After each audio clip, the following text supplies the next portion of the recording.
Okay, ladies, so now we are on chapter 6 of our You Can Pass, and this is called Florida Statutes, Rules, and Regulations Pertinent to Life Insurance. So yesterday we did the one for everything.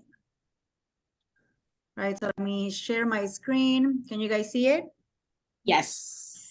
So so the one from yesterday was for all lines of insurances. That's why we saw like health and any other questions in there. This one is only life, and it's gonna be a long chapter, so bear with me. We're gonna do it like yesterday. We're gonna go, and actually it's not as long as yesterday's, but we're gonna go by parts. We're gonna do our practice questions, and we're gonna keep going. I think that way we've had more success on retaining information as opposed to just flying through the chapter itself. I'm just gonna do this. Hopefully it is good. Let me know if you can hear it, okay? The remainder of this course pertains to state laws and regulations that apply specifically to your line of authority and the type of insurance you'll be transacting. You already have the general knowledge of insurance products and their standard features. Now we'll look at the same products but with a focus on state specifications and requirements. Are there any differences? Do policies issued in your state require special provisions? How can you, as an insurance producer, ensure suitable and adequate coverage for your clients while representing the insurer according to the principles of honesty, integrity, and loyalty? Be reminded that if you see any time limits or dollar amounts, make sure to memorize them. As always, we recommend taking notes. That'll help you better retain important information. Perfect. So one thing that I will still do is take the screenshots of the tables that shows like limits and things like that, because I know that has been helping. Just make sure if you see those pictures, still take notes, write them in your notebook, because then you'll be able to retain more. So let's start with terms to know. So we have claim. A claim is a request for payment of the benefits provided by an insurance contract. So a claim is simply once you pass away, somebody puts that claim in. That's the claim. Like, hey, like that person insured passed away. Disclosure, revealed information to help someone make an intelligent and educated decision. So we disclose. ERISA, it's the Employee Retirement Income Security Act. It defines federal standards for private pension plans. Lapse, policy termination due to non-payment of premium. Non-forfeiture values, benefits in a life insurance policy that the policy owner cannot lose. Policy proceeds in life insurance is the death benefit. Promulgate, to make public, to put into action, example, laws, court decrees, and similar. Es como promulgar, right? Is that the Spanish word, right? Promulgar? Como que lo estás, yeah, diciendo. So that's to make public. Suitability, a requirement to determine if an insurance product is appropriate for a customer. Cushita, bella. Can you hear the baby? No? Oh, okay, good. Baby's good. So suitability, requirement to determine if an insurance product is appropriate for the customer. Okay, so marketing practices. In marketing practices, we have one, the agent responsibility. So while the life insurance agent should be generally familiar with all of Florida insurance regulations, the following three are particularly important. So you'll be tested on these three. The Florida Life Insurance Solicitation Law spells out the information and procedures required of agents and insurers when proposing life insurance to a prospective buyer. The Florida Replacement Rule, it sets forth the requirements and procedures to be followed by an insurance company's agent when a proposal is being made in which a prospective life insurance buyer will be replacing existing insurance contracts with a proposed new insurance. So many words just to say replace, you're changing one to the other. But since we are going to be doing those, then that's one of the rules that you need to know. The Code of Ethics and of the Florida Association of Insurance and Financial Advisors establishes a broad outline defining appropriate and inappropriate business behavior for life insurance agents. It also establishes the activities of agents as one of public trust. So again, you have three, the life insurance solicitation laws, So let's kind of break it down to the simplest terms. The Florida life insurance solicitation law is when you solicit, right? So that's the law that tells you how you should be soliciting. If you're gonna go into contracts, how to approach the client. The Florida replacement rule, it spells out the rules you need to follow when you're replacing an insurance policy. The Code of Ethics of the Florida Association of Insurance and Financial Advisors. That's just the outline for any appropriate and inappropriate. So again, ethics, what's allowed, what's not allowed, what you should do, what you should not do, regarding your behavior as insurance agent. Another marketing practice will be the disclosure. One of the disclosure is the buyer's guide. A buyer's guide is a document that contains generic information about life insurance policies.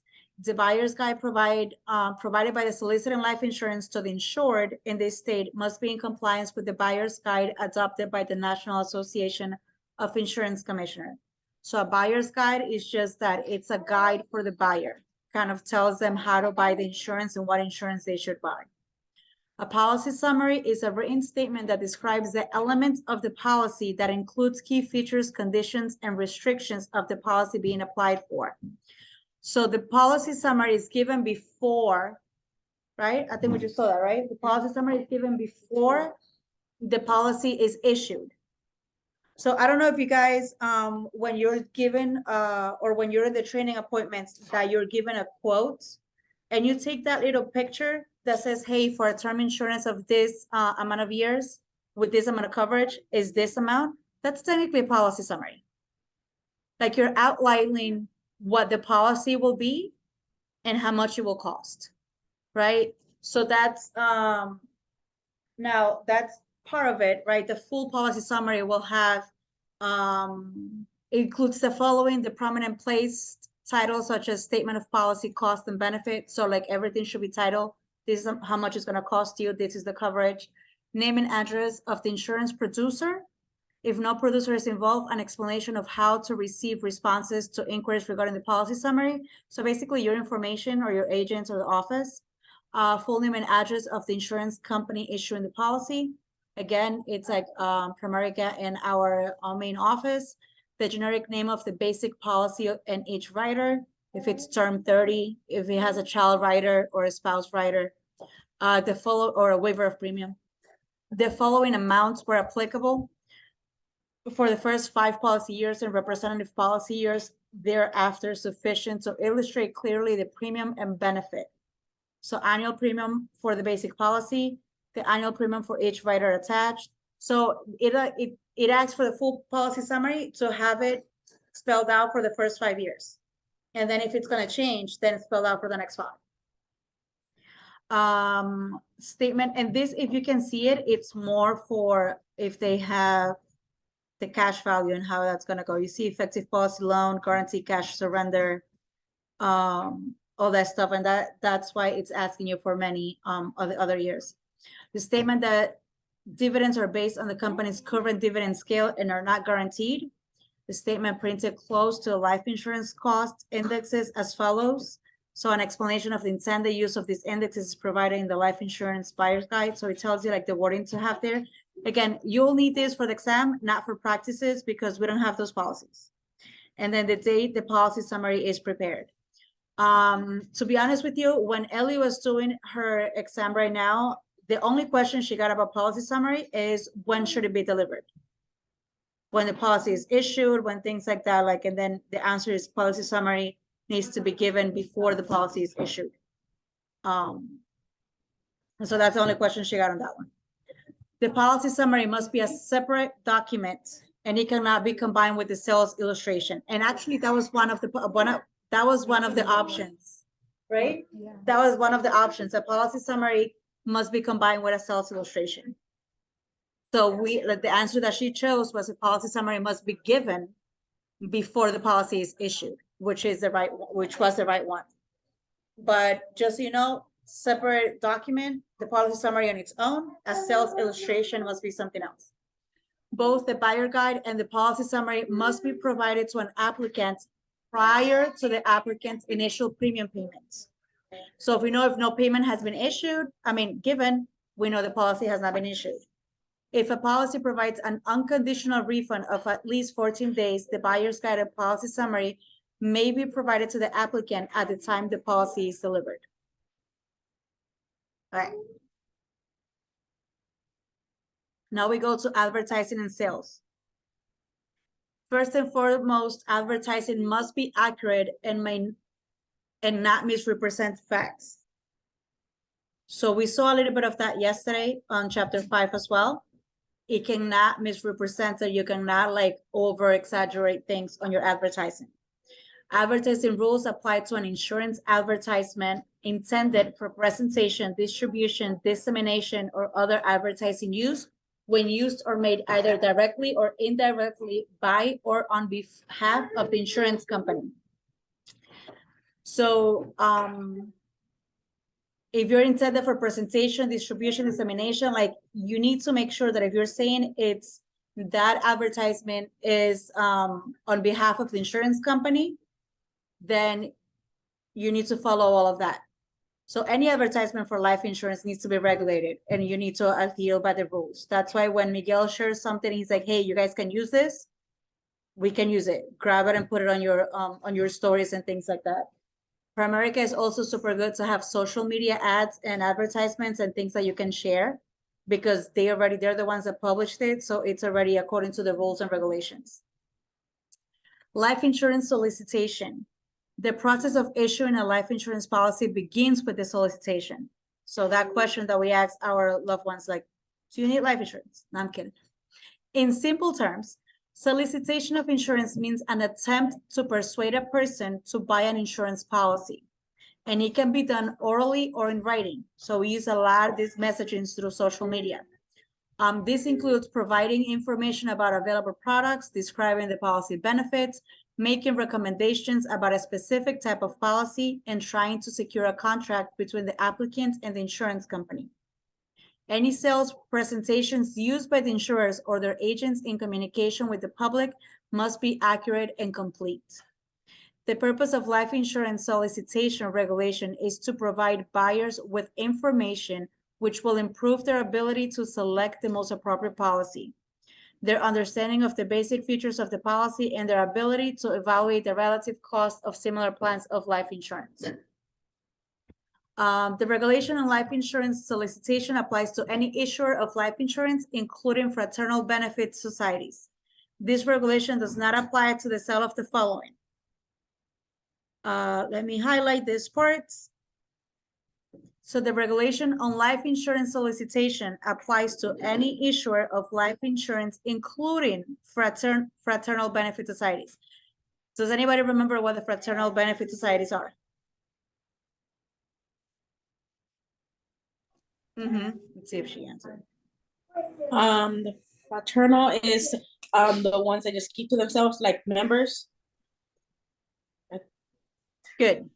Yes. And Ellie said like the ones they create, like the churches and stuff like that. Yeah. So it yeah. provides so you both have the right answer. Yes. So this regulation does not apply to the sale of the following: annuities, credit life, group life, variable life insurance policies in which the death benefits and cash values vary according to the investment in a separate account, and life insurance policies issued in connection with paid pensions and welfare plans that are subject to ERISA. So in a nutshell, life insurance solicitation only applies to life insurance, to the products that you only need life insurance. If you noticed anything, well, the credit life insurance and the group life, that's like to the whole, but then all the other ones, you'll need the investment license as well. Okay. So prohibited practices and penalties, and this is where it starts getting fun. The Florida statutes define many unfair or deceptive acts and practices and unfair methods of competition. However, the following are among prohibited practices that relate specifically to marketing of life insurance products. So using misleading terms such as financial planner, investment advisor, financial consultant, or similar to imply that the insurance agent is generally engaged in an advisory business in which compensation is not related to sales. So that's misleading term. So you see all these people out there being like, yes, I'm my financial advisor or an investment advisor or a financial consultant, when you realize all they are life insurance agents that sell life insurance. But they're trying to tell you there's something they're not. Now, obviously, unless it's true, there is license to be only of an investment or to have that investment advisor title and things like that. So unless you hold that, you do not call yourself an investment advisor or a financial advisor or a financial consultant. For intents and purposes of this license and this life exam only, the only thing we are is life insurance agents, and we're allowed to show our people or our clients the differences of products and what is more beneficial to them. So false information and advertising. Insurers may not knowingly make, publish, disseminate, circulate, or place before the public, directly or indirectly, an advertisement, announcement, or statement containing any assertion, representation, or statement with respect to the business of insurance, which is untrue, deceptive, or misleading. We saw that question, so.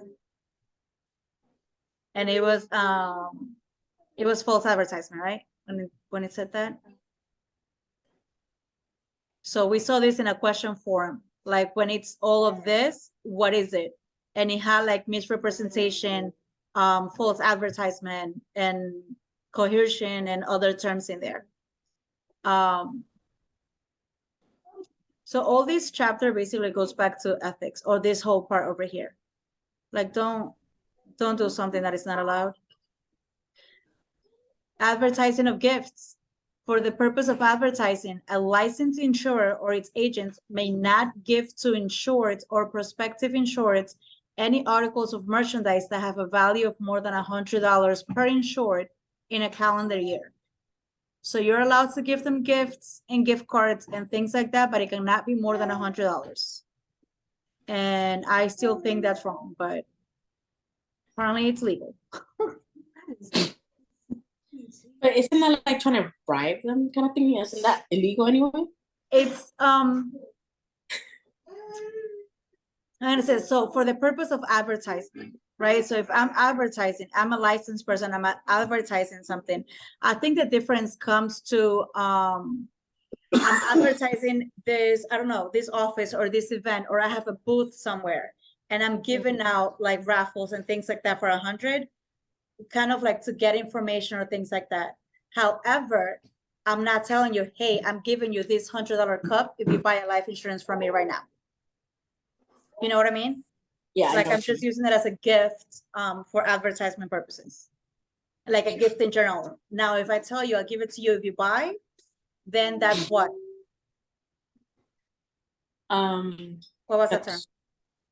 Fraud? Not fraud. Rebating.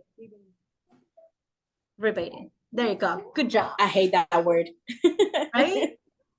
So free insurance, advertising, offering, or providing free insurance as an inducement to the purchase or sale of real or personal property, or of services directly or indirectly connected with such real property or personal property is prohibited. So you can't advertise free insurance. So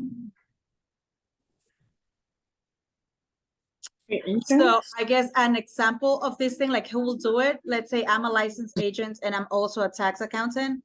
And I'm like, hey, I can do your whole year of accounting plus your taxes. And if you buy my business in accounting, I give you free life insurance for a year. So that's prohibited. That's true. Annuity suitability. It is a producer's responsibility to make sure that annuity transactions address consumers' needs and financial objectives. To ensure suitability, producers must make a reasonable effort to obtain relevant information from the consumer and evaluate the following factors. Age, annual income. So, hold on. So this is what you need to ensure suitability. Producers must make a reasonable effort to obtain relevant information. So it does not mean you're going to get all of it, but you need to make reasonable effort to obtain this information from the consumer, okay? age, annual income, tax status, financial needs and timeline, investment objectives, liquidity needs and liquid net worth, existing assets, intended use of annuity, financial experience, and risk tolerance. Tolerance, yeah. So that's basically just information that you need to know in order to see if somebody's suitable for an annuity. And that you need to try to obtain. Now, senior consumers, a senior consumer is a person age 65 or older. If an annuity is purchased jointly by more than one person, a purchaser is considered a senior consumer if any of the parties is age 65 or older. So just one of them needs to be 65 in order for it to be considered a senior consumer. Oh, it did? Okay. The recommendation made must be reasonable under all circumstances known to the insurer or agent at the time. So here, the insurer or agent does not have any obligation to a senior consumer in relation to the recommendation if the consumer refuses to provide relevant information as requested by the insurer or agent. If the consumer decides to enter an insurance transaction not based on their recommendation, or if the consumer fails to provide complete or accurate information.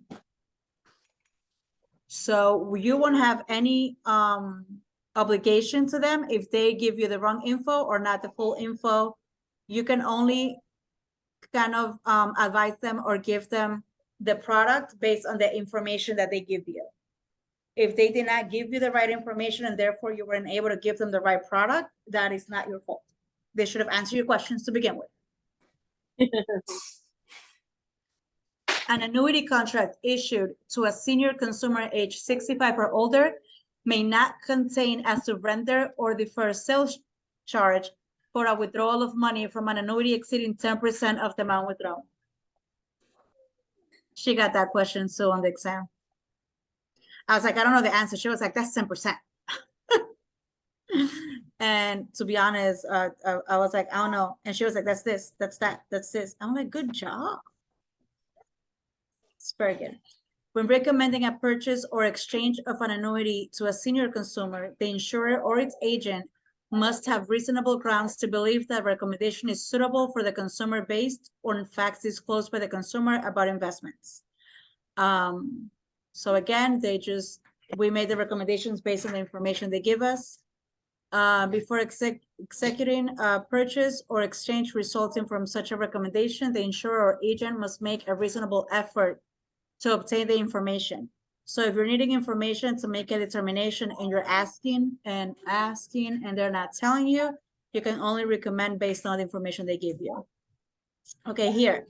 Insurers, managing general agents, insurance agencies, and agents must maintain records of the information collected from senior consumers and other information used in making recommendations that were the basis for the insurance transactions for 5 years.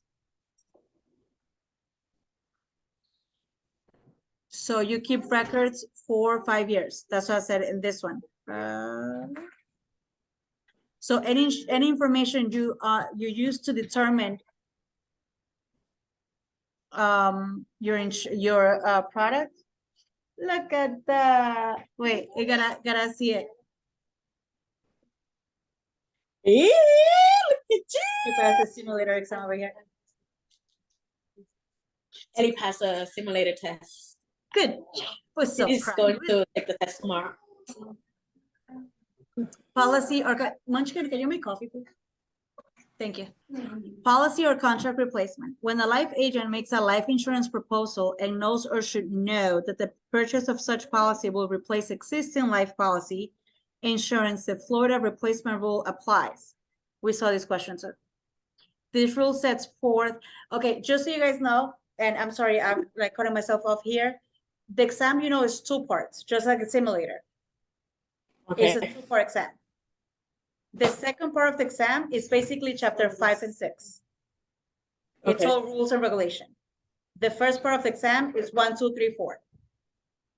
So chapter 5 and 6, it's not a lot of, it's a lot of memorizing because it's the rules, the laws. That's why Miguel originally did not record anything for chapter 6 because it's not something we can teach. We can learn together and say it out loud and things like that, and try to make it make sense.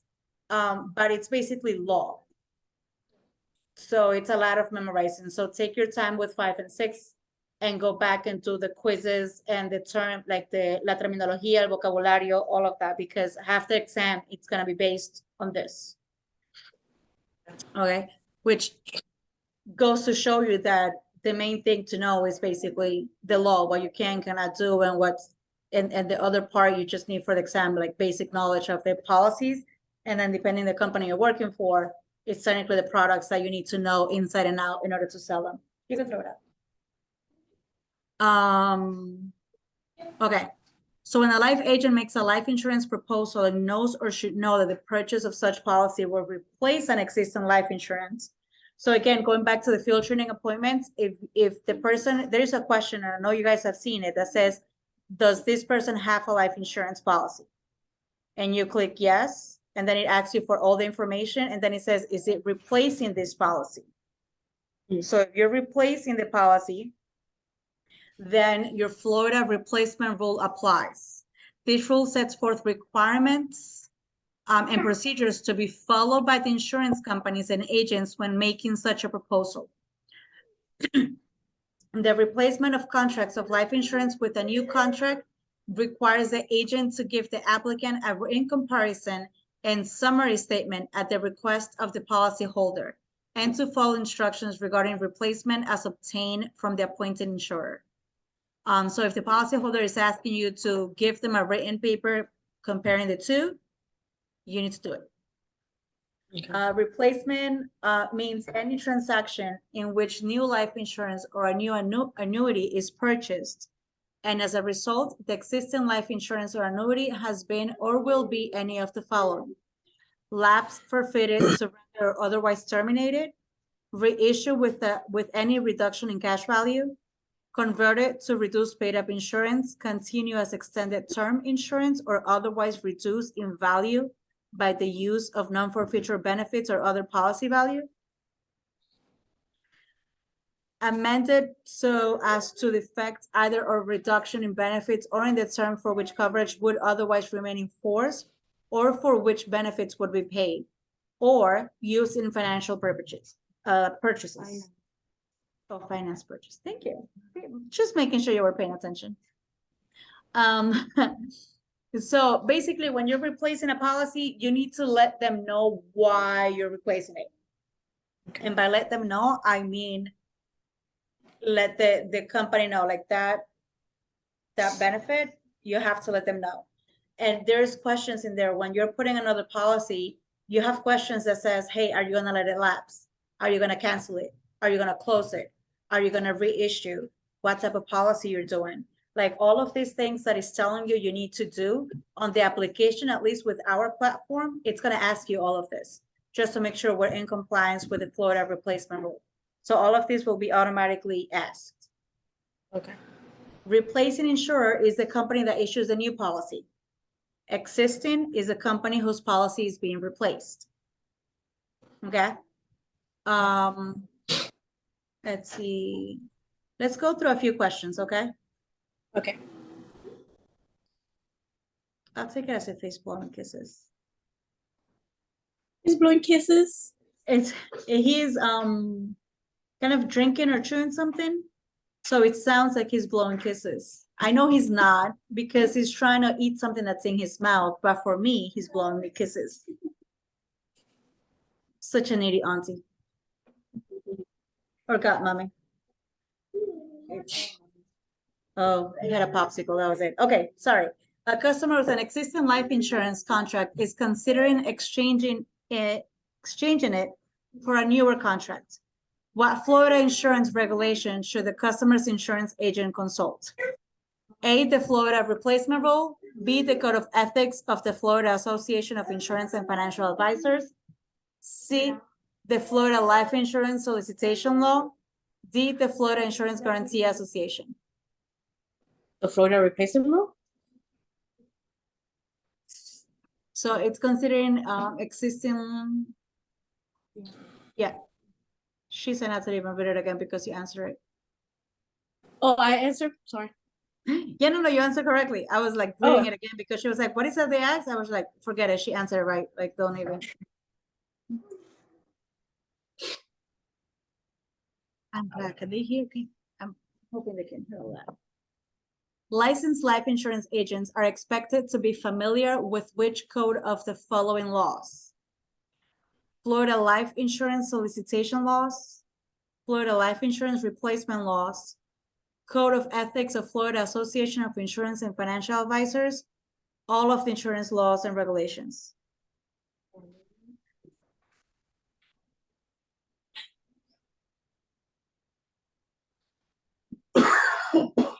Which one do you guys think? Well, we're supposed to know them all, but it's asking for a specific, which is the following laws. No, it should be all. I think. I don't know. We're gonna, yeah. Yeah. You need to know them all. And again, it's not like know them by code section. Like you need to know like the general idea of them. And the more you do this, like we're just getting the license, but once you get the license and the more years you have in the industry, you're gonna get to know them all, like word by word, basically. This is just the idea of what you can and cannot do. Come on, I need more questions. A customer with an existing life insurance contract is considered exchanging it for a newer contract. And we just did that one too. It's not liking us. Okay, no. It has been the same two questions. What in the world is going on? A little bit more down, maybe. That was a lot of reading for only those two things. So you know what I'm gonna do? I'm gonna do a refresh and see if it changes into anything because that, telling you there was a lot of reading for only that. Did not work.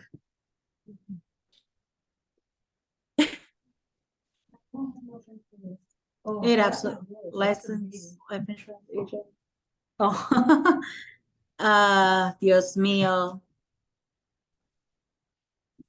It's the same two questions. It's insane. What if you went all the way down? Oh, Okay. all right. What is the maximum allowed value of promotional gifts that an agent may give to a prospective insured? See, 100,000. I don't know what he said. it's 100,000.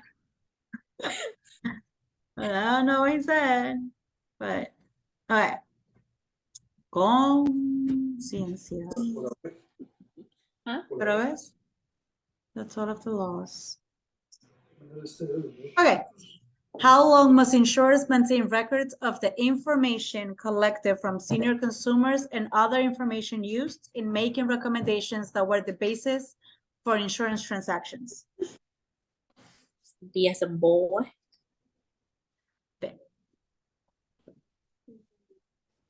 Good job.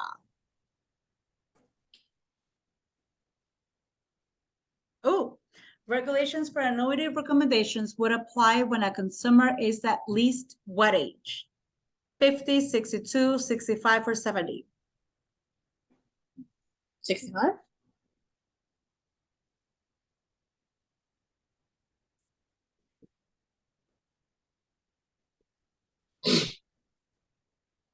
When replacing life insurance, the duties of the replacing insurance company include all of the following except A, requiring from the agent with the application a copy of the notice regarding replacement. B, sending to the existing insurer a copy of the notice regarding replacement immediately. C, providing to each purchase a buyer's guide and a policy summary, purchaser. D, maintaining a copy of the notice regarding replacement and all sales proposals used for at least 5 years. Yeah, this was another of the questions from the simulator exam. So we're gonna know right now if that's one of the ones she got right or wrong.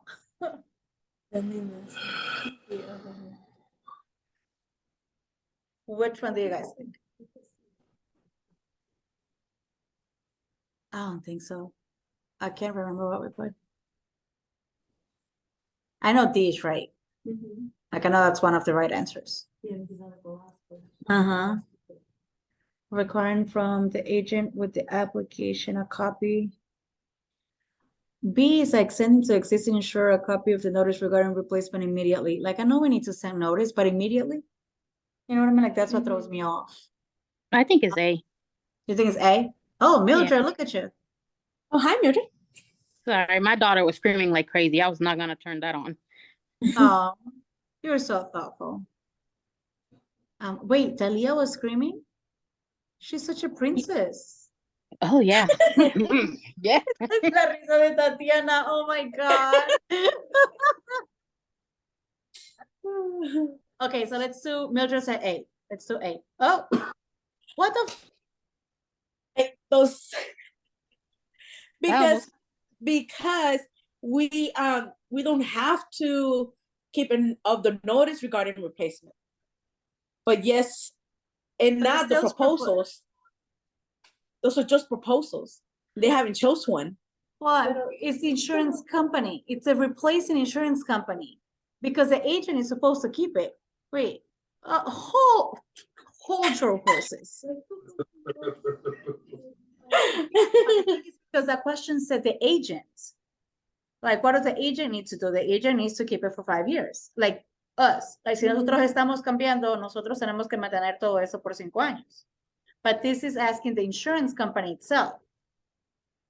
What does the insurance company need to do? Oh, it says 3 years, not 5. Where on toy, a dónde voy, cómo me llamo, where was it? No, in the question itself, when it was explaining why it was incorrect, IV said. Oh, 3 proposed to use for at years. least 3 years. not 5. Got it. So replacing insurance will maintain copies of the notice regarding replacement and also is proposed to use for at least 3 years. 3. So see, that's one of the ones we have. Okay.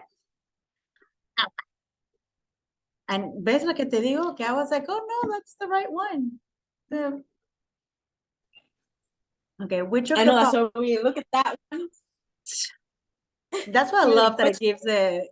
it gives the like explanation. Mhm. Y ahí mismo te dice como que no seas boba.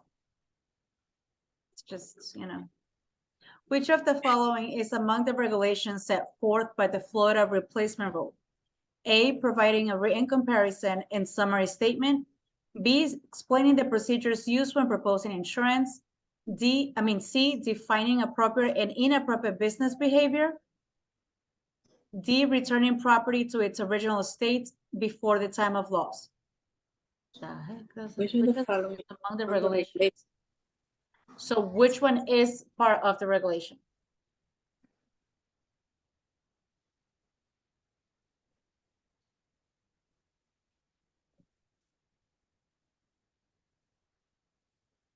For the replacement.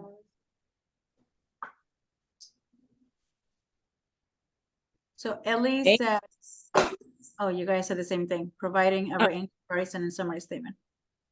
Mildred, do you think anything different or should I go with A? Go with A. And this is why you're passing to Mark. What are you guys doing? Hold on, let me make sure. I can never hear Ellie, she's so far. Oh, can you hear the dogs No, when they come barking? No? no. Oh. No, she can't because Julian was right here next to me crying and she couldn't hear him. That's good. I'm just, since we're recording it, I'm like, oh my God, the dogs, the No, I don't kids. hear. I don't hear Ellie. I don't hear the baby. I don't hear dogs. I love el micrófono, como lo tiene tan perfecto. Okay. How must a replacing producer respond to an applicant wishing to replace existing life insurance? Ellie says you must say no. A, the producer has no specific duties. B, the producer must provide the applicant with a notice regarding replacement. C, the producer must collect the existing policies and turn them over to the replacing insurer. D, producer must request the permission of the existing insurer. I don't think we need permission. Okay. Okay, how must I replace it? I know we have duties, so it can be A. Okay. Okay, so Ellie says it's either B or C. I think it's C. Okay. Should we go with Casa? This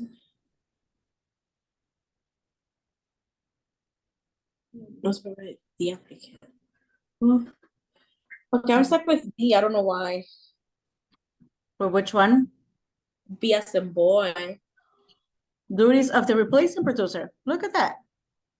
Present to the applicants with a notice of replacement. That's why you're stuck with B. The producer must provide the applicant. It's B. That is why you were stuck with it, because you were like, I know that's the right answer. I'll put it in just so. So much a better teacher than Miguel. What he said? She is so much of a better teacher than Miguel. Oh, thank you. I just wanted that for the record.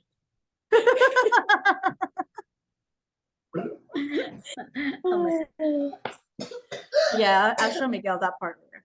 Definitely. Okay. I think he's just glad there's somebody else doing it. Which of the following is among the regulations set forth by the... Oh, we did that. Really? What was the answer? Oh, go ahead. No, I don't remember. I know we did it, but I can't remember the answer. Providing a comparison and summary statement. Ellie says she thinks it was B. Explain the procedures used. So which of them among is a regulation?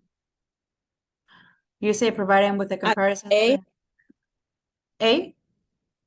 Yeah. But Miss King said B, so she's passing tomorrow's. No, A. It was A. That's what she just said. No, it was A. It was A. It was A. Okay. Perfect. Because the idea is like they write it, you're gonna see the same question. Firmado. Van a ver la misma pregunta escrita de 2 o 3 veces en el mismo examen. Oh my Lord. Oh yeah. So if you see it, like you're gonna see it like that. So just okay. Okay, we did this one. It was this one over here because it's 3 years, not 5. Okay, I think we are as far as we got last time. But this is all about replacing. Oh, aquí está. This is what I got stuck because it's 5 days sent to the applicants when requested in the notice to the applicant regarding replacement of life insurance, a completed comparative information form containing information regarding the proposed insurance within 5 working days to the date of the applicant. So estos son los 5 que yo estaba viendo. So it's 5 working days. Okay.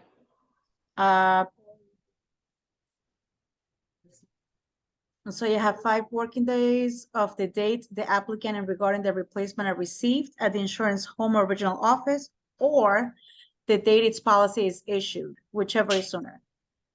But it's 5 days of those two, of either of those. Provided to each prospective purchaser a buyer's guide and a policy summary prior to accepting any applicant's initial premium, unless the policy contains a free look period for at least 10 days. So provide to each prospective purchaser a buyer's guide. Yes, I have one. Send to the existing insurer a copy of the replacement notice immediately upon its receipt at the home original office. Oh, I was wrong on that one. Ves que estaba en una opción, like, it sounds like, why are you telling me to do something like right now?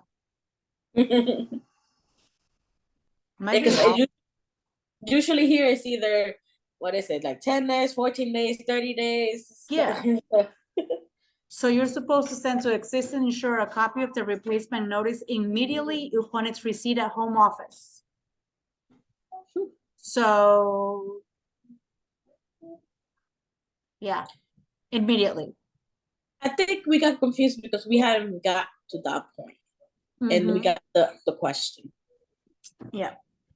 Maintain copies of the replacement notice, all required written communications, the applicant signed statement regarding replacement and a replacement register in their home office for at least 3 years, or until the conclusion of the next regular examination by the insurance department, whichever is later.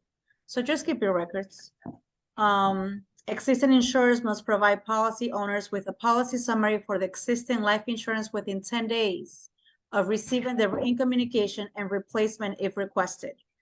The existing insurers are also required to retain and be able to produce all replacement notifications for at least 3 years, or until the conclusion of the next regular examination by the insurance department, whichever is later. So that same sentence was given to you twice. So it's gonna be yes.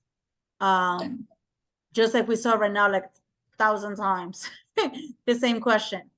It's 3 years. And then the existing insurance is the one that must provide policy owners with a policy summary for the existing life insurance within 10 days of receiving the written communication and replacement if requested.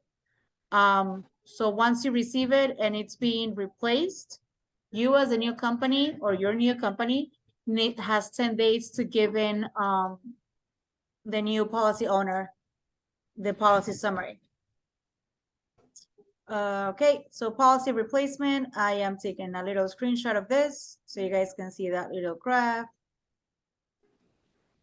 Let's go. So the existing insurance, which one is that? In the, okay. The existing policy is obviously the one they have right now, before their replacement. It's either gonna be lapsed or terminated for a new policy. It's gonna be reissued as a reduction in cash value or converted to a reduced paid up or extended term insurance. Now we go through what we call exemptions. So replacement rules do not apply to the following types of transactions: industrial insurance, group, franchise, and individual credit life insurance. I've seen credit life, but I have not seen the definition for it, right? Group life insurance issued in connection with a pension, profit sharing, or other benefit plans, a variable life insurance or annuity. The application for insurance is made to the same insurer that is issued the existing insurance as the contract. I'm so sorry, pensé en un trabalenguas ahorita que estaba leyendo esa oración. Okay, so the application for insurance is made to the same insurer that issued the existing insurance, and a contractual policy change or conversion privilege is being exercised. That basically means you're changing the policies within the same company. Existing life insurance is a non-convertible term policy with 5 years or less to expire and which cannot be renewed. So these are the exemptions. So if somebody's replacing or trying to change, the replacement rules will not apply if any of the following, okay? So if they belong to any of those types. Especially group insurance. If you're trying to replace them, most likely it's because you were terminated or you left the job and you're replacing with a new policy. So it's kind of like obvious that you're not gonna go through all of that. You can just look for one. Policy clauses and provisions. You have already learned about life insurance policies and provision clauses and options that apply to most policies. However, there are some additional state-specific regulations that pertain to the life insurance policies issued in this state that are promulgated, there goes that word, to protect the interests of the public. So every insurance policy issued in the state of Florida must specify the following. And this was another question in test. So let me just do this little thing over here because you are gonna see it. So just make sure you remember those. Again, this chapter is a lot of memorizing. If you have to read it 2, 3, 4 times or do a couple of quizzes to make sure you understand it more.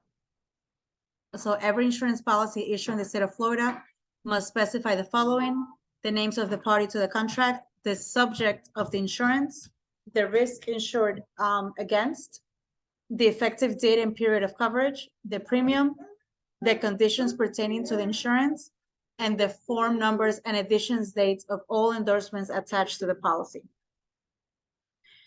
Free look, we know it's a free look provision allows an insured a period of specific number of days from the delivery date to the policy to look over the new policy and return it for a full premium if dissatisfied for any reason. In the state of Florida, the free look policy or the free look period is 14 days. Okay, grace period. Grace period is in the state of Florida, it's required to be 30 days. The insurer, however, may impose an interest charge not to exceed 8% per year for the number of days elapsing before the premium is paid. If the policy becomes a claim during the grace period, the insurer may deduct the amount of the premium due and up to 8% of interest per year from the settlement. That's how they get you. So again, it's 30 days and they can charge interest that cannot exceed 8%, okay? Those are the key numbers that you need to memorize. Grace period, 30 days, free look, 14 days. In the grace period, they cannot charge you over 8%. This is another question that we saw, again, because you have like 50 questions based only on chapter 5 and 6. And then it's like, is it 45 and 45 or 50 and 50? I can't remember what it is. Oh, Lordy, Lordy, Lordy. Oh, yes. So secondary addressee, it was basically what is a secondary notice or who does it protect? And one of the options says secondary addressee. So secondary addressee and secondary notice means the same thing. But that's how they get you. So it's just another name. Secondary addressee is the secondary notice. And it's a provision that protects the elderly insured. And that was the question. Who does the secondary notice protects? And the answer was elderly insured. So just know that secondary addressee and secondary notice means the same thing, but they are both obviously to protect the elderly insureds. Coverage for persons age 64 and older that has been enforced for at least 1 year cannot lapse for non-payment of premium after expiration of the grace period without the insurer notifying the policy owner and a specified secondary address. So to protect the elders, right, or somebody that's 64 and older, and they have a policy that has been enforced for at least 1 year, and the grace period has passed, the policy cannot be lapsed or cannot be stopped or void or anything like that if they have not given written notification to the policy owner and a secondary addressee. So si le compran una póliza a un papá o una abuelita o algo así, siempre van a pedir que haya una segunda persona recibiendo las cartas. Si mandan una carta a esa persona mayor, también tienen que mandar una carta to the secondary person. So it's a form to protect our elders from companies being like, yeah, I sent it to you, not my fault that you didn't read it. Well, maybe that person was in the hospital or something. Or they have dementia, exactly, or they have something, they're not checking their mail. And so they have to be sent to another person. So other things to remember about this one, the policy owner specifies secondary addressee if designated in writing by the policy owner. So the policy owner have to like put it in there of the impending lapse in coverage. If a life insurance policy offers a grace period of more than 51 days, the policy owner must be given the notification at least 21 days before the expiration of the grace period. So if the grace period is more than 51 days, the policy owner must be given notification at least 21 days before the expiration of the grace period.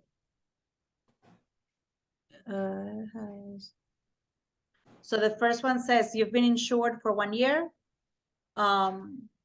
It cannot lapse for non-payment of premium after expiration of grace period. So normally a grace period is what, 30 days. So if it has a 30-day grace period, it cannot lapse if they haven't given written notice to the secondary addressee as well. Now, if the life insurance offers a grace period of more than 51 days, they need to send a written notification 21 days before the grace period expires. Now we go to my favorite word, non-forfeiture. Okay. I feel my mouth weird when I say that. I don't know why. So non-forfeiture options. Non-forfeiture values are the benefits of a life insurance policy that the policy owner does not forfeit even if the policy lapses. Let me, all cash value life insurance policies issued in this state must include non-forfeiture provisions that are at least as favorable as the following. In the event of default in any premium payment for at least 1 year, a paid-up non-forfeiture benefit will become effective as specified in the policy unless the person entitled to it elects another option within 60 days after the due date of the premium in default. So it's basically saying it gives them, like, if they default, if they have that,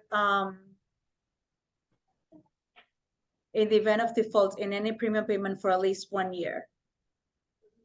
Does that mean non-payment for a year? Or does that mean a lapse of payment after a year of policy?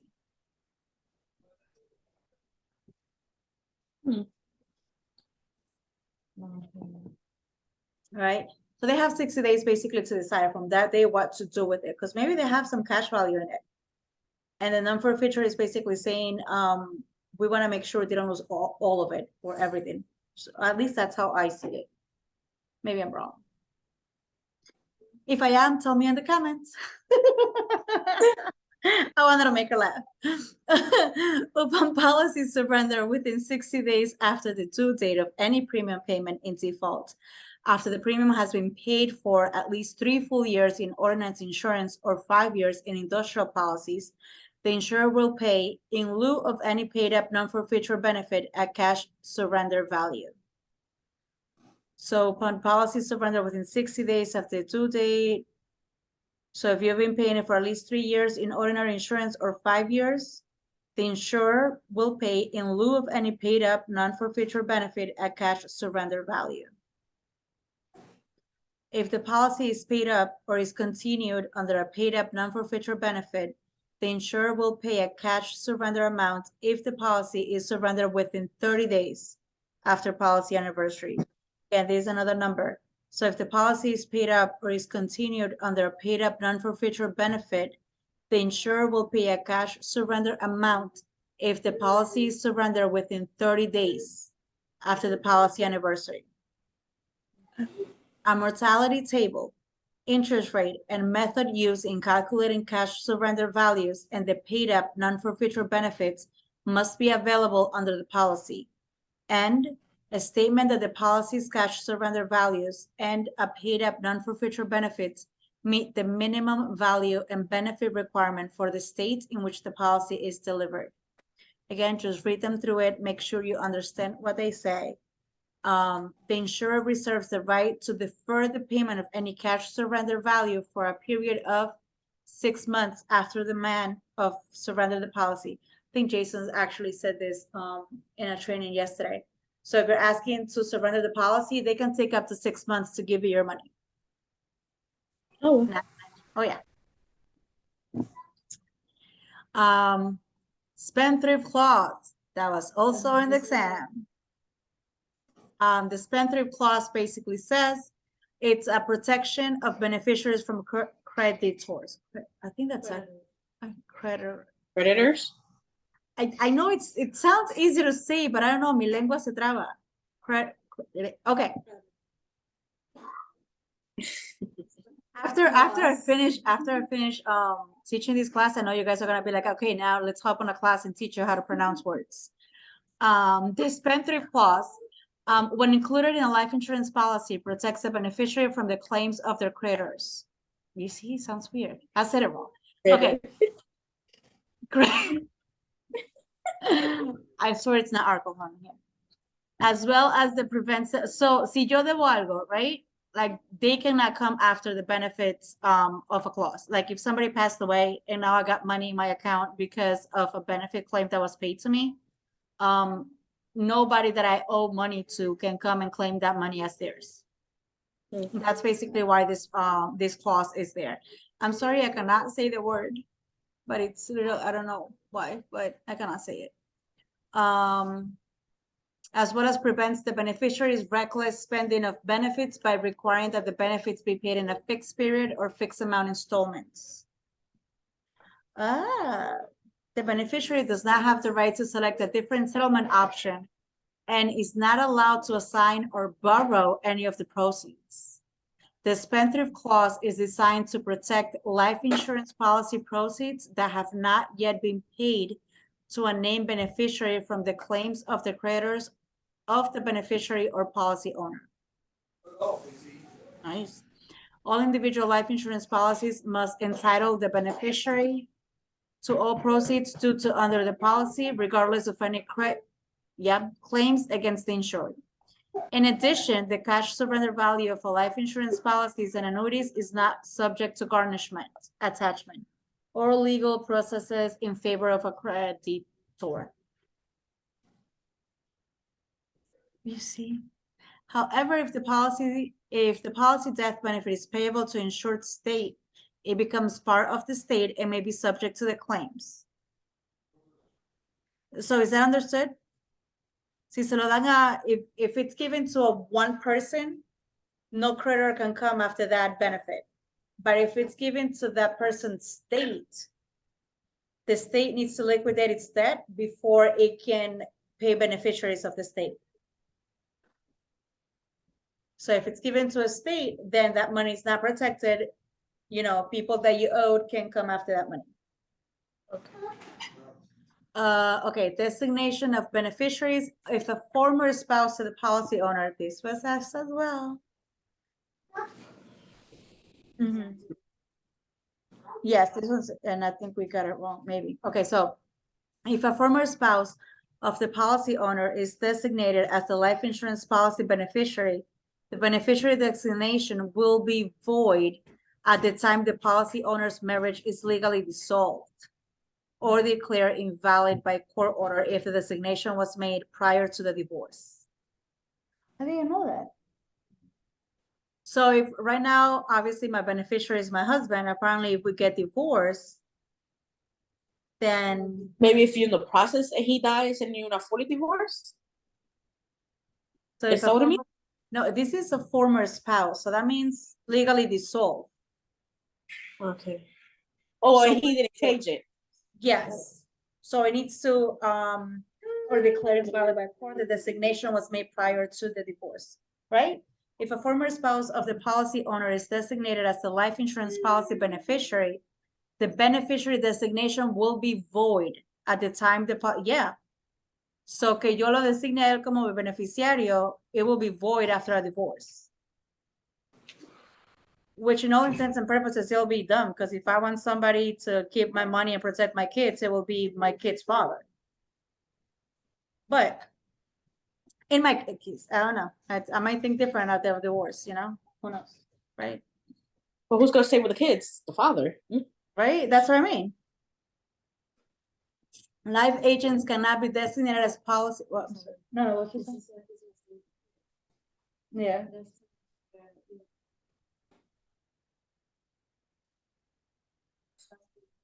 Huh?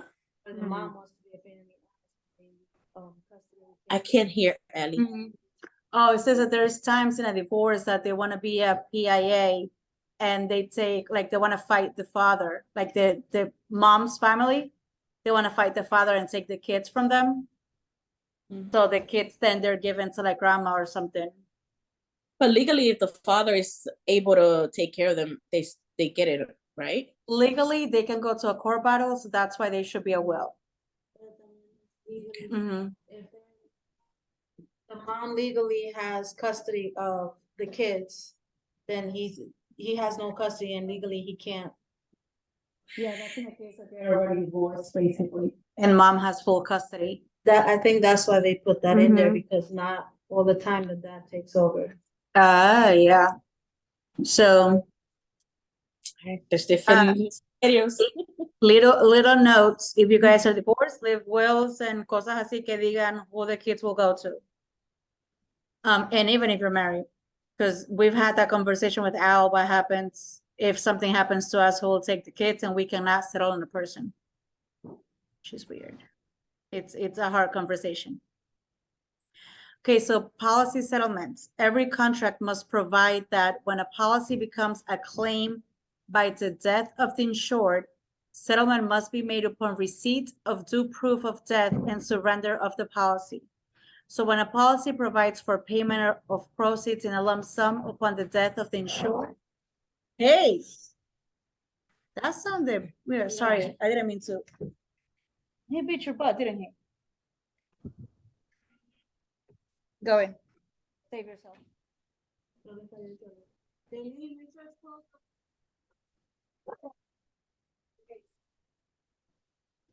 Sorry, a policy settlement. Every contract must provide that when a policy becomes a claim by the death of the insured, settlement must be made upon receipt of proof. So, tienen que pagarlo apenas prueben que la persona falleció. When a policy provides for payment of proceeds in a lump sum upon death of the insured, the payments must include interest. That was in there too.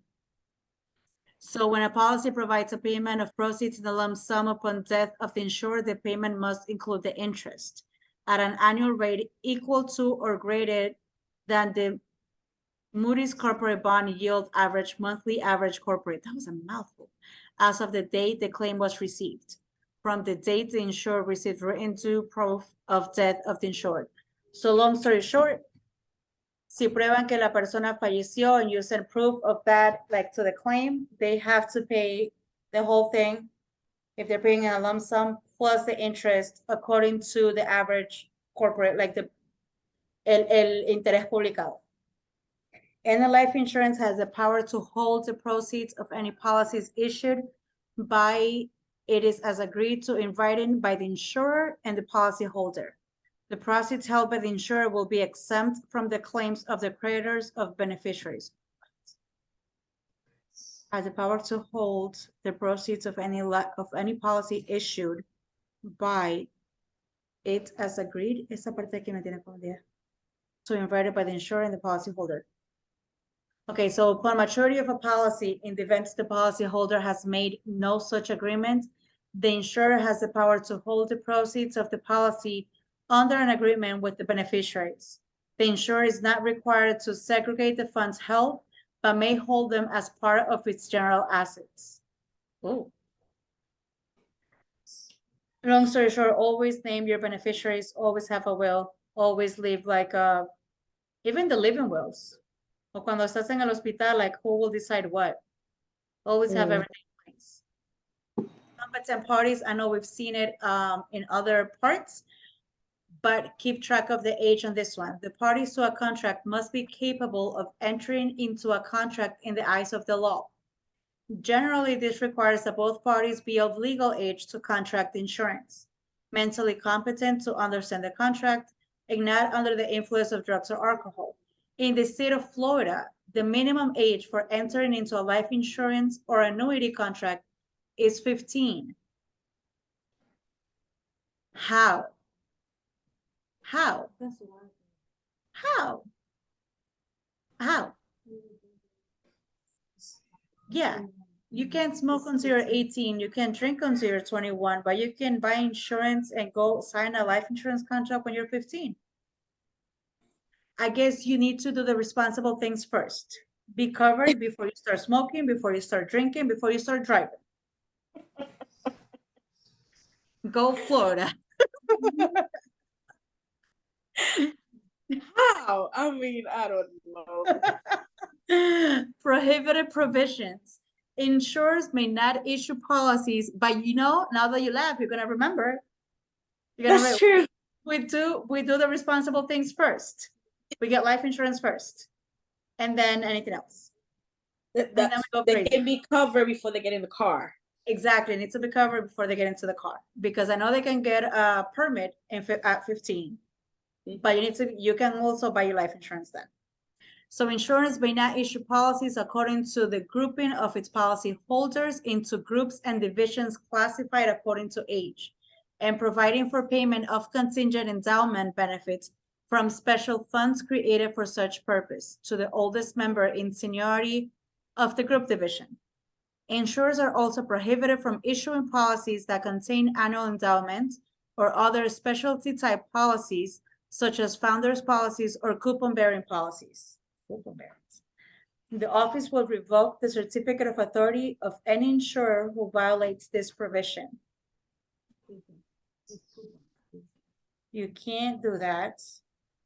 You can't do specialty type policies such as founders policies.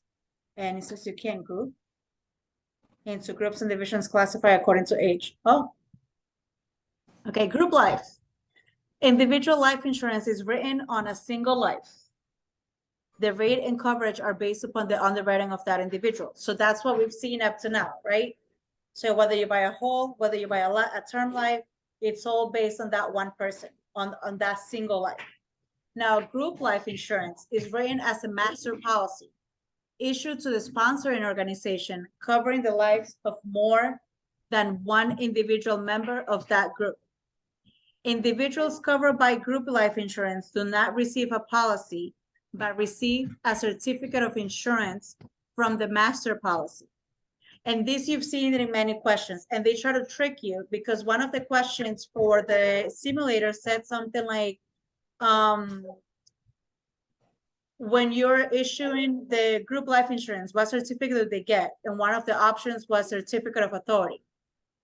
But we know certificate of authority is given to the business when they get the license with the state, right? Yep. So the participants of a group life insurance, they're the ones that get, what was it called? Certificate holder. Certificate. Yep, there you go. And then the company gets the master policy. So they get, a person gets certificate holders, the company itself gets the master policy, and then the company doing the insurance, the business in the state gets a certificate of authority. Now, the amount of coverage on certificate holders must be determined according to non-discriminatory rules. The rates and coverage are based upon group underwriting with all individuals covered for the same amount and rate.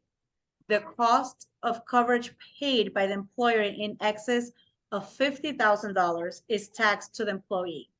That was another one. Oh, it actually is not the holder, it's the certificate of insurance. Yes, certificate of insurance. There you go. Yes. So the participants get the certificate of insurance. The company gets the master policy. And then the cost of coverage paid by the employer in excess of $50,000 is taxed to the employee. What does that mean? We know that group life insurance is a benefit with the company, right? And they pay a certain percentage of that life insurance. Now, if it's more than $50,000, that is part of your income. If they're paying for it, most of the time you have to pay for it yourself. Okay. The difference of it. But if the cost of coverage paid, so it's not the benefit, it's the cost of coverage paid by the employer in excess of $50,000. If they're paying more than $50,000, what type of benefit would you have for being more than $50,000? Anyway, other characteristics of group policies include the group must exist for a reason other than purchasing group insurance. So it can't be like, hey, neighbors, let's get together to buy a group life insurance so it can be cheaper. It has to be like, you know, a church is more than just for buying insurance. A company is more for buying insurance of its employee. It needs to have another purpose. Like an insurable, yeah, something. Individual members covered under the group master policy must have the right to convert their coverage to an individual policy without evidence of insurability should they leave the group. That was another question. So from this part over here, like this little thing over here, wait, hold up. This little thing over here, there were like 3 or 4 questions from Wow. that little thing. So just make sure you know, certificate of insurance goes to participants, the master policy goes to the company, certificate of authority has nothing to do with group life insurance, and the cost of coverage paid by the employer in excess of $50,000 is taxed to the employees. And also, if individual members covered under the group master policy must have the right to convert their coverage to an individual policy without evidence of insurability if they leave the group. Okay, so different points that you need to know there for those questions. Now, in the state of Florida, group life insurance is a plan that provides coverage to more than one person under one policy. Group life insurance is usually written for employee-employer groups as well as certain other type of groups. Group life insurance is also usually written as annually renewable term insurance. In group insurance, evidence of insurability is usually not required if participant enrolls during the open enrollment period, and participants, meaning the insureds, under the plan do not receive a policy, nor do they own or control the policy. Instead, they receive certificates of insurance indicating that they are covered under the policy. When a policy is issued to an employer, the employer is the policyholder, and the policy insures the lives of individual employees of the employer for the benefit of persons other than the employer. The certificate of insurance must contain the following information: the group policy number, the description of insurance protection to which the certificate holder is entitled, the name of the insured, beneficiaries, and dependents, and the rights and conditions. Okay. Let's keep going more down and down and down. We're almost there. Oh yeah, porque ahí ya viene todo el recap. Yeah, we done. We done. This is exciting. So who's scheduling their exam for next week? Well, we're doing the simulator for Saturday, right? Yeah, you guys should schedule for like Monday or Tuesday, since you're doing simulator Saturday, and then we can do a recap on Sunday. That way you don't wait more days and then the information from Monday kind of goes out. I think we started when, Tuesday? But you know what I mean. Okay, so what days do they have available? Every day. I think Saturday and Sunday are the ones that they don't. But they have a few different offices in Jacksonville. So you can, if you want it Monday or you want Tuesday, like whatever day you want, you can choose different offices and see what they have available. Okay, so eligible groups.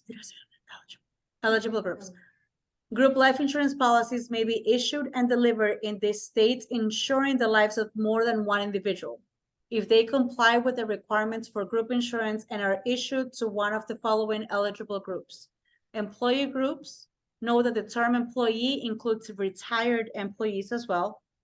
Debtor groups, policy can only be issued if the group of eligible debtors is receiving new entrants at the rate of at least 100 persons a year. Labor union groups, eligible members must be all of the members of the union. Trustee groups established by 2 or more employers in the same industry, by 1 or more labor union, or by 1 or more labor union and or more employer, and 1 or more employer.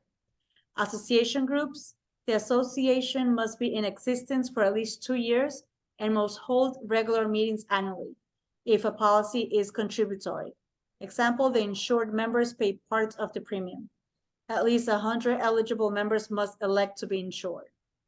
Credit union groups, the policy must be issued for the benefit of all eligible members of a credit union. The credit union is the policyholder, or other group receiving special approval from the department.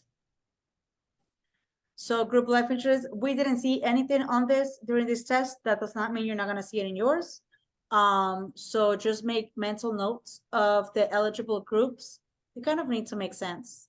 I think the one that will get you the most is like, hey, this group just got together for insurance. Is that, you know, it's that legal or something like that.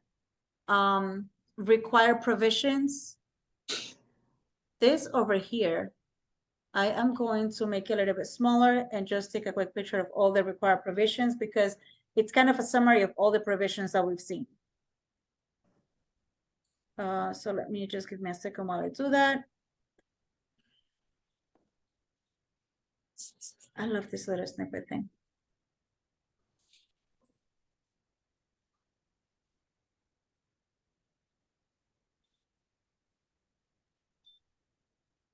Okay. So required provisions, you have already learned about the standard provisions available in life insurance policy. All group life insurance policy issued in the states must contain certain provisions as specified in Florida statutes. statutes. Okay. Provisions requiring group contracts in these states are as follows. The grace period is 31 days. Must be allowed for the payment of every premium after the first, subject to an interest rate. Again, the interest rate may not be more than 8%. Incontestability period.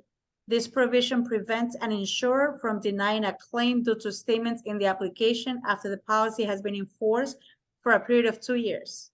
So we saw that question. It was a 20-year term policy or something like that. And the person died after 10 years in the policy. When they put in the claim, the insurance realized there were some misrepresentations in the application. And then it's like, what does the insurance company can do? Can they sue? Can they not pay? Do they need to pay the full thing? Or do they pay a lesser amount? So according to the incontestability period, they have to pay the full thing because it's more than 2 years. So just remember, incontestability period is a period of 2 years. Again, except for non-payment of premium. So that's why you always pay your premium.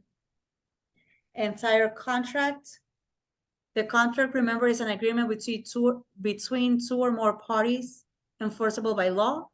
Representation statements made by the applicant on the insurance application that are believed to be true but are not guaranteed to be true versus the warranties.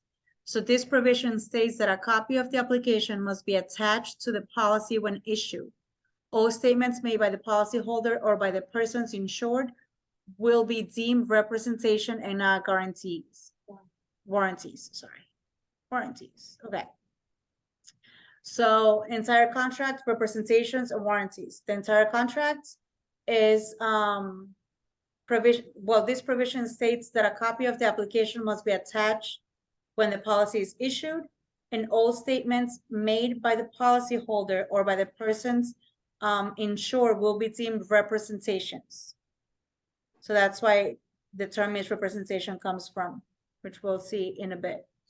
Insurability, the ability of an individual to meet an insurance company's underwriting requirements. So the insurer reserves the right to require an insurance applicant to provide evidence of individual insurability as a condition of coverage. And we've seen it when we're doing applications, on your training appointments. Sometimes besides the blood and urine, there required certain letters from the doctors or medical records and things like that, like evidence of individual insurability. Misstatement of age, the policy premiums and or benefits may be adjusted in the event of the age of the insured has been misstated. The provisions must contain a clear statement of the method of adjustment to be issued, to be used, sorry. So if something happens and they realize they're not the right age, it's not that they're not going to pay it. They're going to have to show recalculation of how much it would have covered if it would have been that age. And they have to prove that. And if it's not the case of being a claim, so no es que ya fallecieron, but then they realize the age is wrong, they're going to tell you, hey, this is the recalculation, and they have to show you in detail how they recalculated everything. Okay. Payment of benefits, any benefit due, any benefit due by reason of the insured's death must be payable to the beneficiary designated in the policy. So payment of benefits, it's just what it says. It's paying the benefits. Sometimes my brain overthinks things, man, and I just have to stop it and be like, no, this is what it means. Certificate of insurance. I know we've seen it a lot. It's written evidence showing that an insurance policy or policies have been issued. The certificate indicates both the amount and type of insurance provided. So a certificate of insurance is the insurer is required to issue to the policyholder for delivery to each individual insured, to each individual insurer certificate of insurance, setting forth a statement as to the insurance protection provided. Okay, so lo que acaba de decir antes de eso. We need to give it to each individual that is covered. Thankfully, the company does it automatically. No, baby, a computer. It's over there. I just can move it. So it's just proves that an insurance policy or policies have been issued. So once a policy is issued, they get a certificate of insurance, and it shows the amount and types of insurance being provided. Conversion on termination of eligibility. So upon termination of employment or membership in the group, individual insureds have a right to convert to individual coverage without evidence of insurability within 31 Okay. days.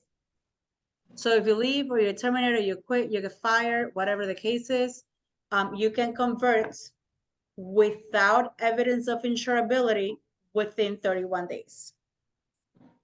Conversion on termination of policy. If a policy is terminated for a class of insureds, every insured who has been covered by the policy for at least 5 years, this was another question, at least 5 years, including their dependents, are entitled to convert to individual coverage subject to the same conditions and limitations as the group policy. So we saw that, just that line, at 2 different ways. So who can convert it? If you held the policy for a year, for 3, for 5, for 7 years. And then he said, you can convert it to which policy? To another term, to another whole, to another this, to another that. So here it says you can convert it to the same conditions and limitations as the group policy. And this is not when you get fired. This is like if the company completely terminates that policy. Like it's like, you know what, we're no longer offering group life insurance. You do have the right to go and convert it if you had had the policy for 5 years. And then you can convert to another policy that has the same conditions and limitations. Conditions basically will mean the same type of policy you had, that's the one that you have to convert to. Death pending conversion. If an insured dies during the conversion period before an individual policy has become effective, the death benefit must be payable as a claim under the group policy. So if you're in those 31 days of converting from your employer to your own, and you happen to pass away, that policy from your employer needs to pay out the death benefit. We saw that question as well. Conversion. All group life insurance policies, and this one you can go back and read it as well because we saw a lot of questions on conversion. Right? Okay. Those of you, there was that 10,000. I know. So all group life insurance, yeah, you got it right.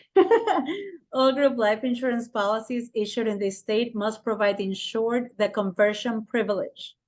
So read that again. All group life insurance policies issued in the state of Florida must provide the insured the conversion privilege. So if you have a group life insurance, it needs to have that conversion in there. If an employee terminates membership in the insured group, the employee has the right to convert to an individual life policy, any type of insurance offered by the insurer except for term, without providing insurability, without proving insurability at a standard rate based on the individual's attained age. So you don't show insurability. However, premiums are going to be calculated based on the age that you are now, not the age you were when you originally got the policy. That's why when we're talking to people and they're like, yes, we have group life insurance, that's great. However, you should have something else as well.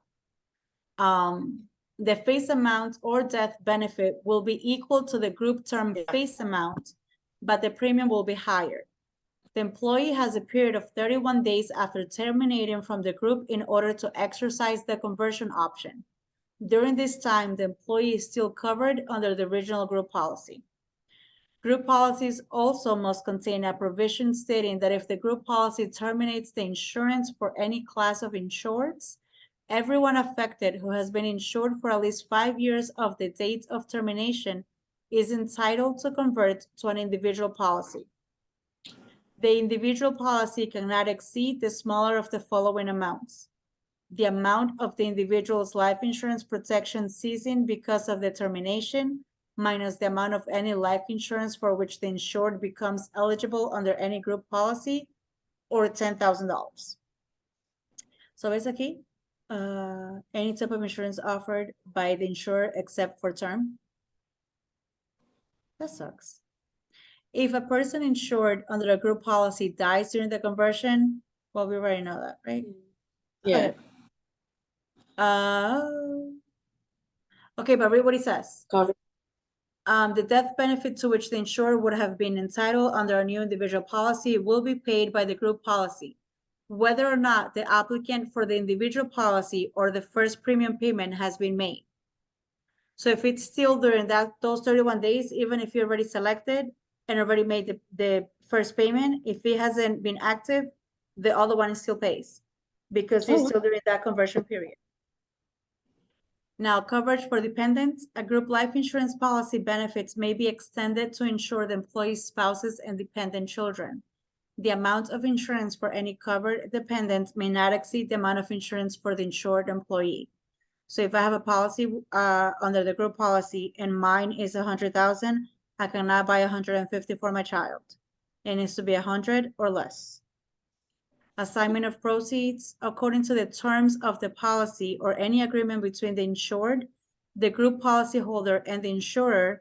The insured person under the policy may make assignment of all or any part of incidents of ownership, including but not limited to the following: assign all or parts of the ownership, exercise the conversion privilege, have the right to name a beneficiary.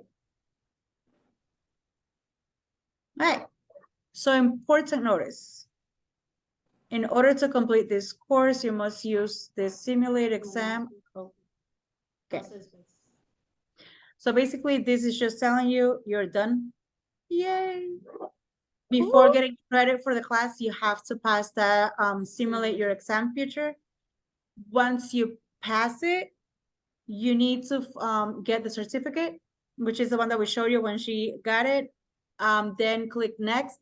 The beautiful thing that I saw right now about this simulate your exam is even if you pass it, once you pass it and it gives you your certificate, it tells you which subjects were the ones that were lower. So it gives you your score. And then on top of that, the next screen, it tells you the questions that you got wrong and highlights the right answers.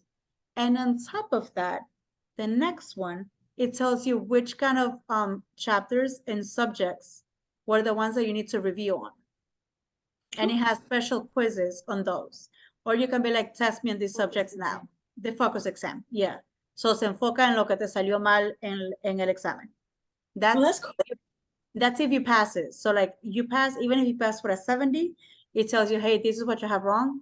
These are the chapters or titles or headings that you need to study. And these are the quizzes. And then you can take another exam based on only those subjects, which is super cool. Okay, so let's do some practice questions instead of going through that little thing. I think we were here.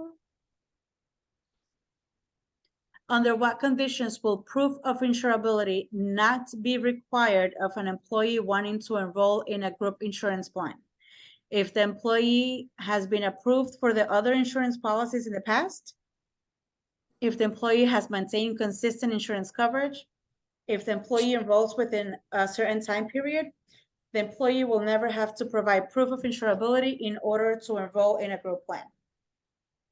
It's not the. Okay. Yeah, I think Ellie is right. But she is saying C, if the employee enrolls within a certain time period. So I think it said if you enroll during open enrollment, you don't need insurability. Okay. That's what I think it said. I don't know. Oh yeah. I'm gonna take. I'm telling you, I'm excited. I'm just waiting for tomorrow, 5 o'clock, 5:01. I'm expecting a phone call that says, I bounced. Sorry. Oh, se me durmió la pierna. Wake up. Oh yeah. You can call us through WhatsApp on the Flow and call everybody. Be like, I passed, bitches. Okay. Certificates of coverage are issued to A, participants in a group plan, B, owners of a group plan, C, individually life insurance policyholders, or D, the employer. A. You guys said it at the same time. I'm so proud.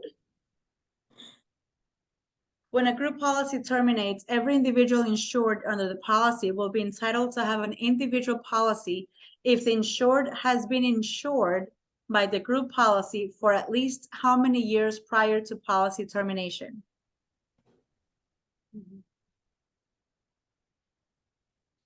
A? You 5. So you need to be like, remember, this is when the company decides to terminate the group policy. Okay. So you're entitled to convert it into your own if you've been with that policy for 5 years Gotcha. in the group. Okay, if an employer decides to change its life insurance policy to a similar one with a different insurer, which of the following describes the extent that replacement regulations will be exercised? Replacement regulations will not apply in this situation. Special corporate replacement regulations will apply. This question was on the simulator exam. The type of life insurance policy obtained will determine which replacement regulations will be required. Or D, the number of employees covered by the policy will determine which replacement regulations will be required. ¿Te acuerdas? I think that's what we got. But now that we saw the chapter, I think that we got it wrong. Yeah. So long story short, replacement regulations does not apply to group life insurance. Not to confundirnos, yeah. So all that list. I'm sorry, what? Can you take a picture of that one? and Send it? Oh yeah, I just did. Oh, okay. I got you. It's just my pasting is taking long, but I got it. How long must insurers maintain records of the information collected from senior consumers and other information used in making recommendations that were the basis for insurance transactions? For 3 years, for 5 years after the insurance transaction is completed by the insurer, for 10 years after the initial recommendation, for 6 years after the initial contract with the consumer. Yo creo que este es 5. I think it's 5. I think so, because I know there's one that said 3, but I think for seniors was 5. Does it say? Oh, why doesn't it say there? Records information collected from senior consumers. Because I know it was 3 for the replacement. When you're replacing, right? I think it's 5. I think it's 5. Yeah. So yeah, so it's 3 years for the replacement, but for seniors it's 5. Okay. Ah, ¿para qué lo moví? Ahí estamos por acá. No. Which rule would apply if an agent knows an applicant is going to cash in an old policy and use the funds to purchase new insurance? A, conversion rule, B, disclosure rule, C, replacement rule, and D, reinstatement rule. So which rule would apply if an agent knows an applicant is going to cash in an old policy and use the funds to purchase new insurance?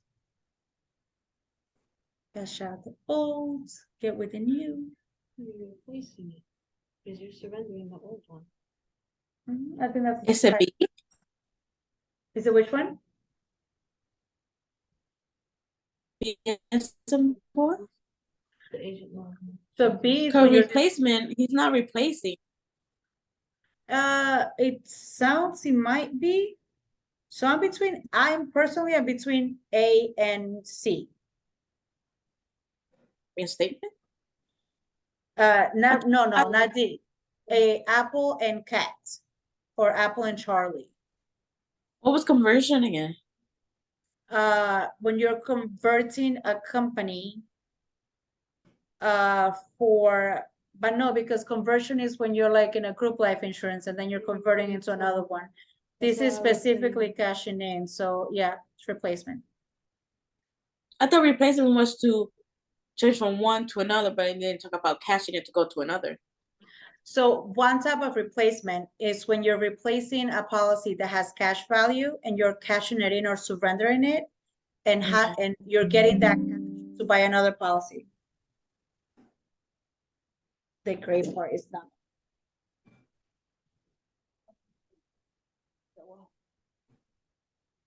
Okay, good. Okay, so let me send that in. So anytime you're changing one for the other, you're replacing it. Okay. That is driving me insane because I'm not trying to type anything. Okay. Leave it at that. Good. Now. Okay, we saw that one. Senior consumers, it's 5 years. During replacement of life insurance, a replacing insurer must do which of the following? A, obtain a list of all life insurance policies that will be replaced. B, guarantee a replacement for each existing policy. D, designate a new producer for a replaced policy. Or D, send a copy of the notice regarding replacement to the Department of Insurance. D. So replacing insurer. D, put in D, put in D, put in D, it's A. So they need to obtain a list of life insurance policy that will be replaced. So we need to obtain all that information. Let's see, Mora. What? I don't know. So he must first do that and then send the copy. Yeah, so during replacement of life insurance, a replacing insurer must do which of the following? Will be obtain a list of all insurance policies that will be replaced. I think the sending a copy of notice regarding replacement is the insurance company. Okay. I think that's what got us last time because it was asked differently. And that was the answer, but it was because it was the insurance company's job to do that. Which of the following is among the regulations set forth by the Florida replacement rule? A, providing a written comparison and summary statement. B, explain the procedures used when proposing insurance. C, defining appropriate and inappropriate business behavior. D, returning property to its original state before the time of loss. A. Good job. I see it's like the third time that I see it and I still didn't know the answer. I was like, what was it that we chose? Excuse me, during the replacement of life insurance, a replacing insurance must still, oh, we just saw that one? Oh, you see, put it up? Oh, it's in a list of like, yeah, we got it right. How must a replacing producer respond to an applicant wishing to replace existing life insurance? A, the producer has no specific duties. B, the producer must provide the applicant with a notice regarding replacement. C, the producer must collect the existing policies and turn them over to the replacing insurer. D, the producer must request the permission of the existing insurer. Must provide the applicant with a notice. So it's B, the producer must provide the applicant with a notice regarding replacement. Yes, that one I remember. What does the secondary notice provision protect? That was the question we saw in the simulator exam. B. Perfect, look at I couldn't say elderly. Listen, it's a D. It's a the. Perfect. Who does the secondary, no, it's X. Yep, who does the secondary addressee provision protect? A, the insurance company. B, the insured over the age of 64. C, contingent or secondary beneficiaries. D, the insured whose policy is being replaced. B. Good job. Mm-hmm. So elderly is 64 or older. And if it's two people in the policy and one of them is 64, it is still counts as an elderly. The clause that protects the proceeds of a life insurance policy from creditors. I just laughed. Your word. What is it? Spendthrift. Yeah. Yeah, spendthrift clause, like spendthrift. I can say that. I cannot say creditor. Spendthrift clause. Okay, perfect. We can say this one, spendthrift. It's the other one. It's so funny. In life policies issued in these states, insurers are permitted to charge interest during the policy grace period for the number of days elapsing before the premium is paid. What is the maximum annual interest rate? B as in boy. Perfecto, señoritas. The minimum age for purchasing life insurance in policy is A as in apple. right. This is bizarre. Oh, yeah, como se diga esa palabra, pero creo que es así. What kind of policy issues certificates of insurance to insureds? A, group insurance, B, individual insurance, C, non-qualified annuity, or D, any insurance? A as in apple. Perfecto. Under a group plan, certificates of insurance must include all of the following except the group policy number, a description of the insurance protection, the name of the insured, or the name of D, the name of the writing agent. Which one? The name of the insured? Mm, Well, what would they need the writing agent? Well, they need to go back to him. And then, I don't know. so Ellie thinks is B, and you think is which one? A description of the insurance protection? That's what Ellie thinks. Do you think the same thing? Required provision. So they need to know what kind of. Well, it don't matter. I'm not sure about this one. Yes, I remember. That's exactly the one that I remember too. The group policy number.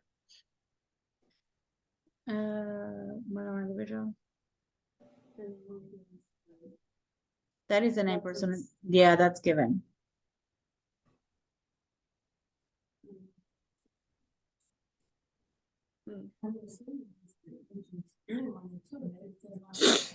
The other certificate, the other policies have it. But I don't know which one do you, I click whichever you guys tell me. The good thing is that we are, oh, here you go. So it's the writing agent.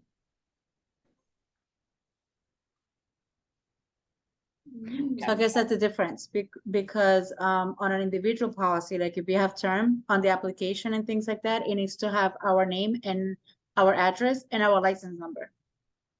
Okay.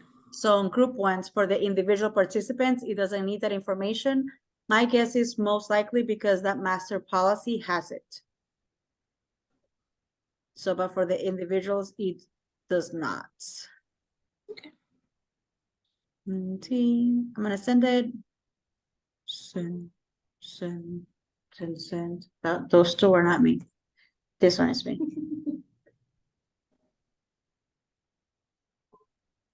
That one. I'm trying to see what's that noise, but it's, yeah. It's your phone. Under what conditions will proof of insurability not be required of an employee wanting to enroll in a group insurance plan? Yo creo que ya la vimos. So if an employee, if they enroll during that enrollment period, perfecto. We're almost ready for that quiz. In order for a debtor group to qualify for group life insurance, what should be the minimum number of participants joining the plan every year? 100? Yes. Good job. An employee will be taxed on the cost of group life insurance paid by the employer if the amount of coverage exceeds. D as in dog.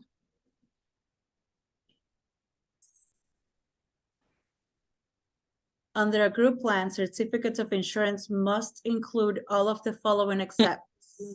D. Oh, you're so smart, Ellie. I didn't even have to say all the options. You knew it. Can a group that is formed for the sole purpose of obtaining life insurance qualify for group coverage? Can a group that is formed for so? That is formed for this, yeah. Obtaining group insurance. So yes, any group can apply for, any group can apply for group coverage. Yes, but only if the group has more than 35 members. No, the group must be formed for a purpose other than obtaining a group insurance. Or D, no, a group of individuals cannot apply for group coverage unless represented by an association or trust. D. Ellie says C. Without a purpose obtaining, yes.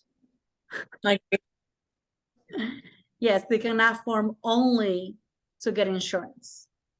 They need to form for other purpose. For other purpose, we did that one. Under what conditions will we did that one? I think we're ready for the quiz. We did that Yeah. one. And watch it now give us all brand new questions on those. Oh, this is a brand new question. What kind of policy does not typically require group proof of insurability? A, group insurance, B, variable. So the only one that does not require proof of insurability is group insurance under the open enrollment. Mhm. Yep. We did. When a group policy terminates, every individual, we did this one too, and it's 5. You need to be employed for 5 years in order to be able to transfer or convert those policies. We did this one, it's 100. Okay, it's not giving me anything new. Paid by the employer, that's a 50. Okay, let's do the quiz. I'm so excited, it's the last quiz. Come on. Question 1, during replacement of life insurance, a replacing insurer must do which of the following? A, designate a new producer for a replaced policy. B, send a copy of the notice regarding replacement to the Department of Insurance. C, obtain a list of all insurance policies that will be replaced. D, guarantee a replacement for each existing policy. C as in cat.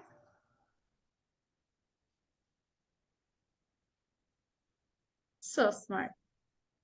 A paid-up non-forfeiture benefit will become effective as specified in the policy unless the person entitled elects another available option within how many days after the due date of the premium in default or default.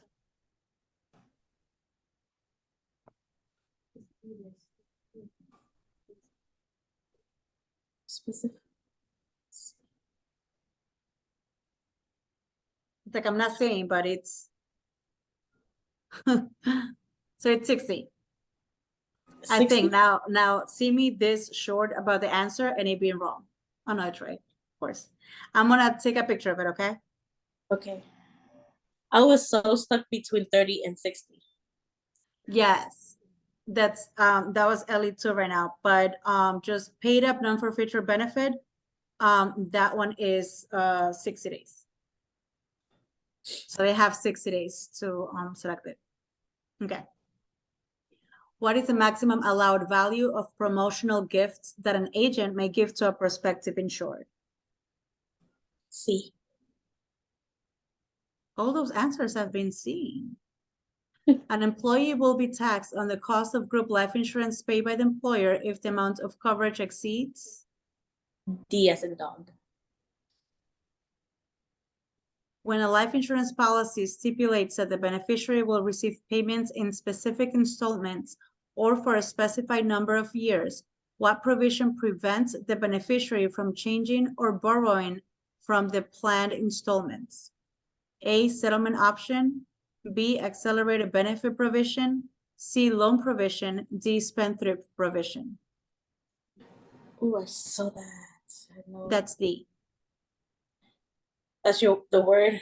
That's the spendthrift. That's the word that I can't say. That sounds weird, but I can say it. And I can't say the other one, which is burlate, burlate, burlense. I don't know why I can't. It sounds. Oh, but that's the non-forfeiture, right? Or non. What's the word that he can say? I can't remember. Tertiary. See, I can say that. Okay. But yeah, pero la otra que es más vocabulario básico, no puedo decirlo. Which of the following dates must be contained in a policy summary? A, the date the application was signed. B, the date the policy was issued. C, the date that the producer was licensed. D, the date the summary was prepared. Ellie says A. A, I said. Apple.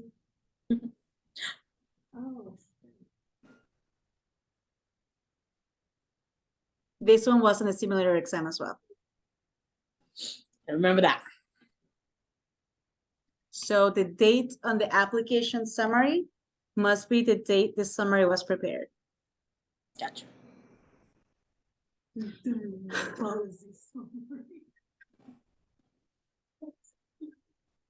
That goes to us overthinking the question. An annuity contract is issued to a senior consumer over age 65. What is the maximum surrender charge for a withdrawal of money allowed on its annuity? 5, 8, 10, or 12? 8. So 8 is the interest Oh, charge that they can. Surrender charge. Yeah, yes. This is the surrender charge for somebody that's over 65. Ellie says it's 10. I 10. honestly do not remember, but let's put Kat. She was right. As always, as usual.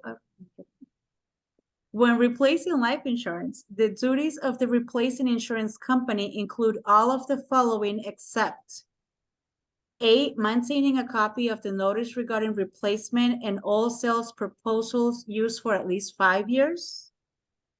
B, requiring from the agent with the application a copy of the notice regarding replacement. C, sending to the existing insurer a copy of the notice regarding replacement immediately. D, providing to each purchaser a buyer's guide and a policy summary.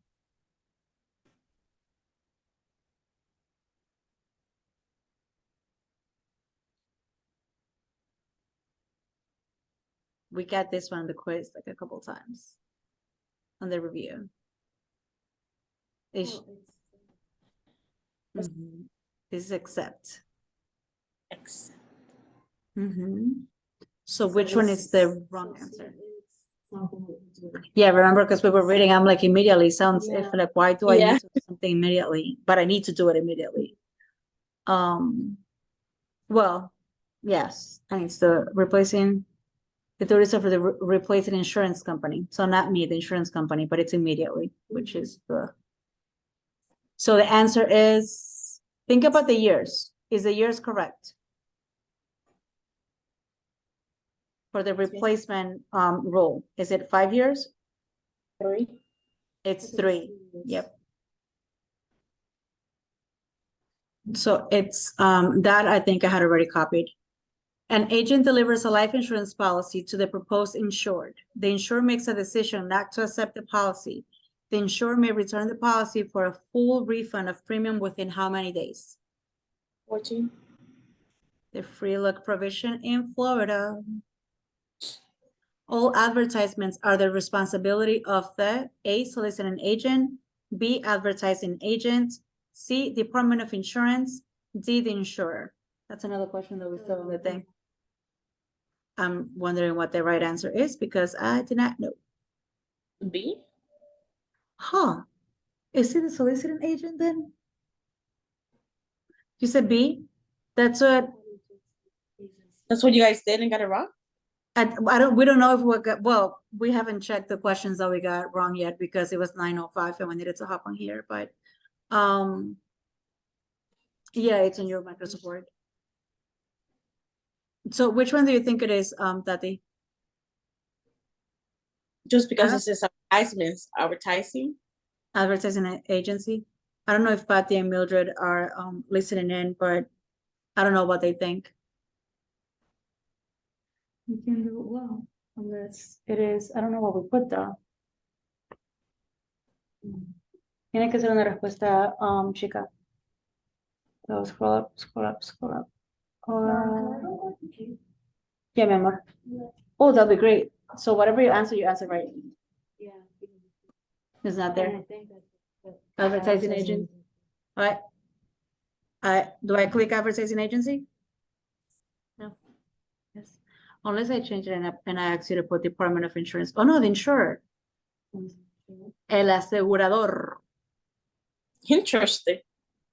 right? I'll see it. Oh, All advertisements. no, it's the same. All advertisement are responsibility.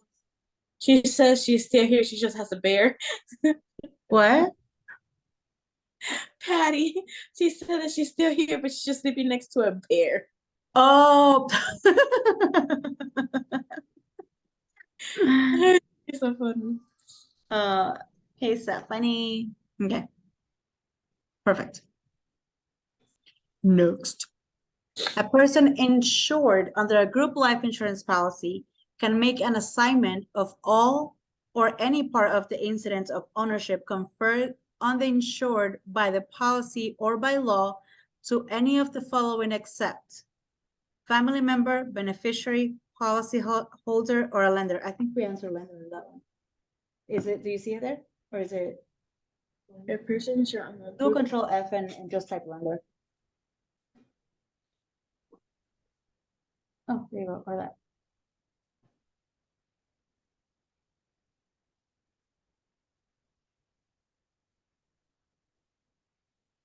So I was right. And you clicked the wrong one. Got it. I get. So it's the lender. Oh, it's oh, you were right. And I told you to click lender, and you were like, no, it's policyholder. Got it. So you should have been and said the same thing to me, man. Been like, I was right, you were wrong. You made me have it wrong.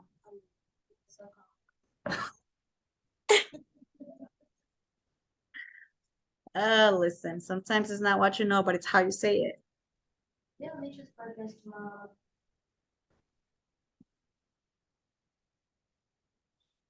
You've been in half hour.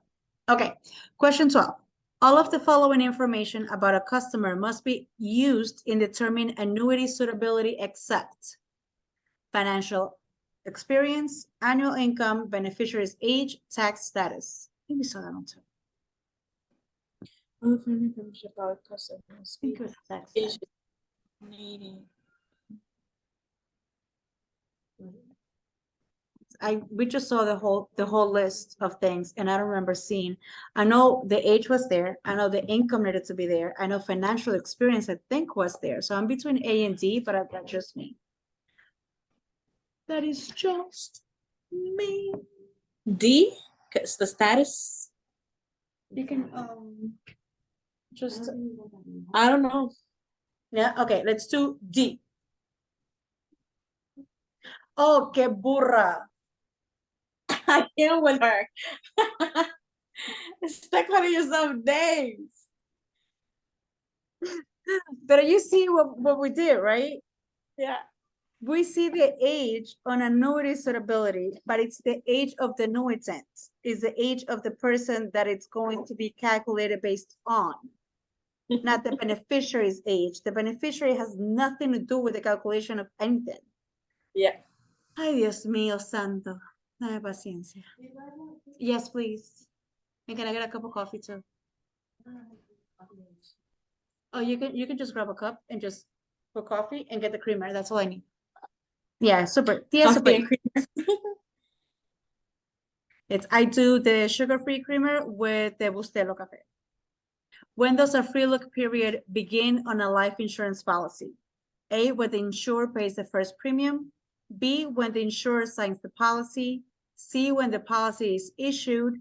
Or D, when the policy is delivered to the insured. Ellie says she thinks it's D.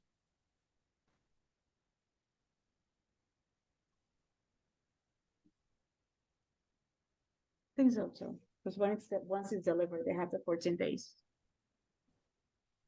I think. Yeah. Right. So, I was stuck with also issued because when it's issued. yes. So I think that's la otra pregunta que nos agarra is when is a policy issued, when they get the payment, when it was delivered, when it was this, when was that. So free look period gives them 14 days from the time that they get the actual policy. Gotcha. Okay. Pregunta 14. Which of the following insurance products will be subject to the regulation on life insurance solicitation? A group life insurance, an annuity, a term policy, or a credit life policy? Which other forms of insurance products will be subject to regulation?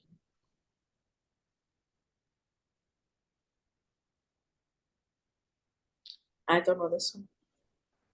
So, when we were going, do you remember?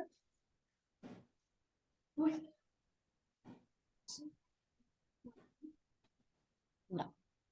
You see, why wasn't this in the practice question? So we could have practiced. Right? Look at these little minutes coming in. I think it's term life. So which of the following insurance products will be subject to the regulation on a life insurance? She almost stabbed me. A term life insurance. So regulation on life insurance solicitation does not apply to an annuity. It does not apply to group, and it does not apply to credit, but it applies to the term life.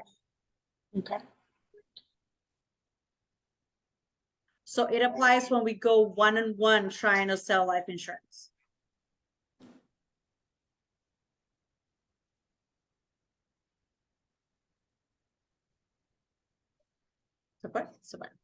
Okay. Last but not least, if a claim is made on a policy during the grace period, an insurer is allowed to deduct the overdue premium and to charge interest. What is the maximum allowed interest rate? 8. Ocho morocho? Ocho morocho. You guys are so smart. Next question, and we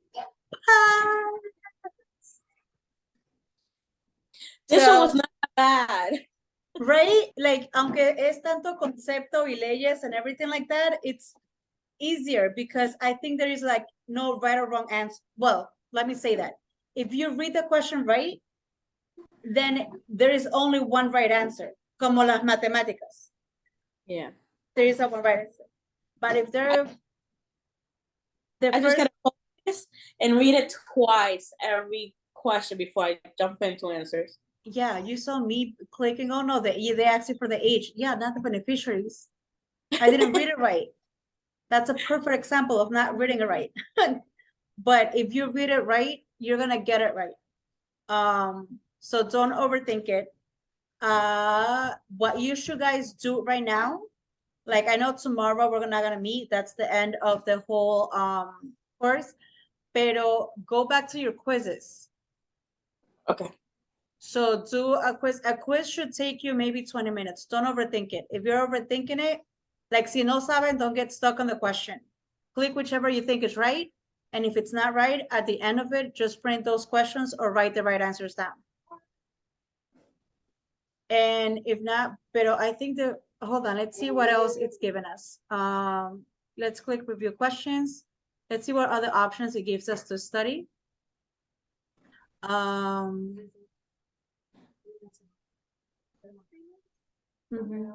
No, my amor, there is on the door, there should be a creamer. This one, you can study this. This is the key facts, basically like the full summary of everything. You can print it and read it so you understand a bit more. De esto no hay examen because that will be the full exam for everything. Same Okay. thing as the glossary if you need more vocabularies. Yeah, that I have printed out. So if you need to be reading it, again, if you have this, and if you have your notes or your key facts with you printed, if you're driving somewhere and you're not the one driving, then you should be reading this, at least for the Okay. next couple of days, and schedule your exam. Like you can even schedule it now, and then once you pass that simulator, the company will reimburse you the fee. Okay. But you can like, don't let it, because you guys have put so much effort right now. It's been like 2 hours each day. It's been Yeah. already like 12 hours in this. Don't let it go. So I know, like I said, we can't meet tomorrow, but let's meet on Saturday. Let's take the similar exam together, and then schedule your exam for either Monday or Tuesday. Don't let it go more than that. And then be reading your key facts. Let's go to what, let's go to the main menu.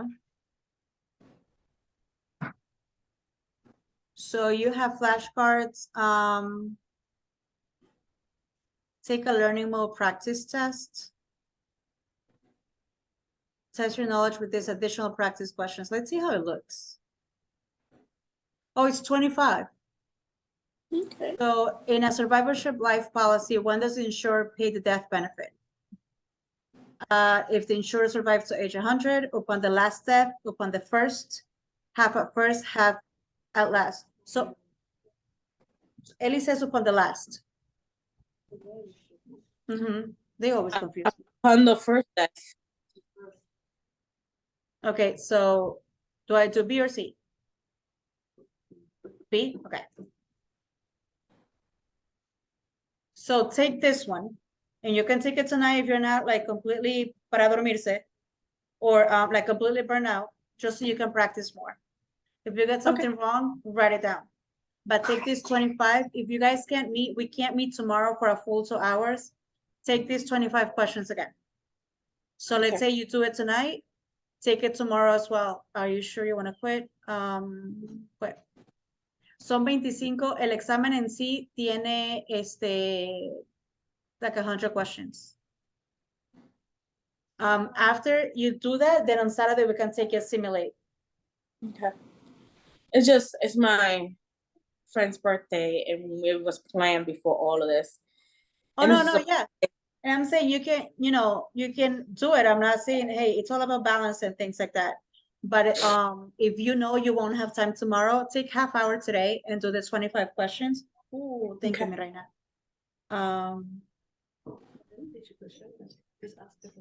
Yeah, no, I think we did during our lunch break. I get out at noon tomorrow. Well, you could do it during our lunch break. You take a half an hour? Okay, I think you also got it. So okay, I'm gonna stop the recording, guys. Go back to them. If you missed any days, go back to the recordings, okay? So let me the share. Let me stop my recording.